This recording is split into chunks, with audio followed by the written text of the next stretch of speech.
Magandang tanghali po sa lahat. Tayo nagbabalik ulit dito sa ating YouTube channel, Samuel Soriano TV29, para mag-discuss ulit ng another coins. At ito po ay ating mga hilig, mangulikta ng barya. Ayan, kaya tayo nandito nagsiselling ng kanilang mga alagang presyo po ng ating mga koleksyon at isa naman tayong kolektor. Magandang tanghali po sa inyong lahat po ng kolektor at saka numismatis po.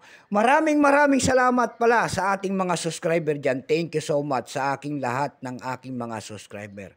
Lalo na rin po yung mga sumusuporta dito sa aking munting channel. Ayan, thank you so much.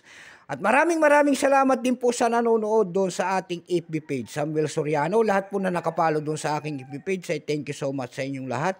Lalo na po yung mga nagsisend ng star sa akin doon, thank you so much sa inyong lahat. Suportahan nyo na rin sana ang aking FB page, Samuel Soriano. Yun naman po, hindi pa po nakapag-subscribe dito sa aking YouTube channel. Ayan, anyayahan ko lang sana kahit malaking tulong na po o bagay ang inyong gagawin para lumago ang ating YouTube channel. Ayan. Baka pwede naman pakipindot ang ating subscribe button, like and share para ma-update ko kayo sa mga latest ko pang gagawin mga video po. Mayroon na naman tayong pag-uusapang barya guys at ito po ay barya po ng Hong Kong. Excuse me po. Ito po ay pera po ng Hong Kong, $5 po year 2015. Baka mayroon kayong mga ganito po dyan. Kahit sari-sari mga world coins po, ayan, bultuhan po ang ating bili sa mga world coins. At ito po ay hindi pa po mga kamahalan. Wala pa po mga naghahanap sa mga world coins. Bukod tangi lamang tayo mga ganito po. At hilig natin ang mga world coins. Bago tayo magsimula sa ating talakayan, kilalanin mo muna natin siya para makita natin ang kanyang presyo kung magkano na. Issue nito Hong Kong, China. Period dito Queen Elizabeth II, 1952 hanggang 1997. Type dito Special Administration Religion, 1997 up to date po. Ayan. Years ito 1993 hanggang 2019. Value ito $5. Currency dollar 1863 up to date po.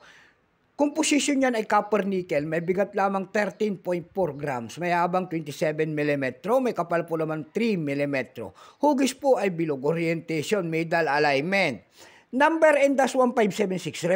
Reference number KM-16165. Ito pong year 2015 na ito ay 6% lamang. Ayan, low mintage, 6%. Wala pa pong may pakita ang ating Hong Kong kung ilang pirasong ginawa sa barya na hawak natin. Pero may price na po yan doon sa ating numista. Binigyan na po ng ating mga presyo ng ating ni Ginoong Monomesta. Ayan, binigyan na po ng presyo. Yung kanyang very fine ay 60 pesos. Extra fine ay 66. Almost uncirculated ay 99 pesos.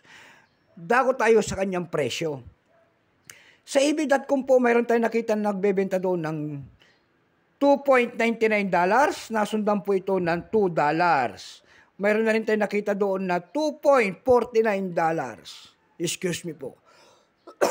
Tigas ang ubo natin kasi. Dako naman tayo sa Carousel PH. Sa Carousel PH naman po, mayroon tayong nakita nagbebenta doon ng 109 pesos. Nasundan po ito ng 80 pesos. Yung pinakamalit po ay 25 pesos. Ayan lamang po ang ating may babahaging kanyang presyo. Keep safe po sa lahat and God bless.